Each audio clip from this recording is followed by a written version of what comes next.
ধুর বাবা, আমি যেটা শুনতে চাইছি সেটাই যে কেন বলছেন না, ভালো লাগে না।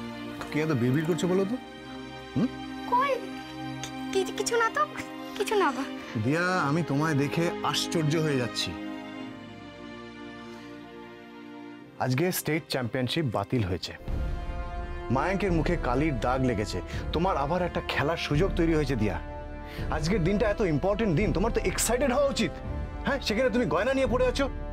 তোমার তো আমায় এসে বলা উচিত যে স্যার কাল ভোর 4টের থেকে আবার ব্যাডমিন্টন প্র্যাকটিস করবো, এক্সারসাইজ শুরু করবো। না, গয়না নিয়ে পড়ে আছো। দিয়া, আমি তো তোমায় এতদিন কিছু দিইনি, তাই ওটা কিনে দিয়েছি। ইমাম, কে বললো আপনি কিছু দেননি? আপনি কানের দুলের কথা এত তাড়াতাড়ি ভুলে গেলেন?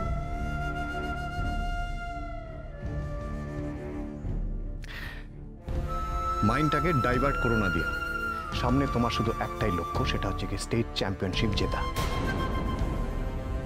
কথাটা যেন মনে থাকে।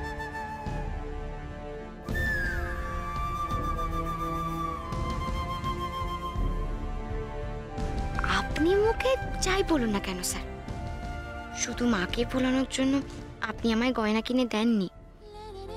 মনের কোথাও না কোথাও আমাকে কিছু দেওয়ার ভাবনাও কি ছিল না আপনার? কিন্তু আমি যে কি দিই আপনাকে? তোমায় কিছু দেবে বলে চাইছে আমার মন, নাই বা তোমার থাকলো প্রয়োজন।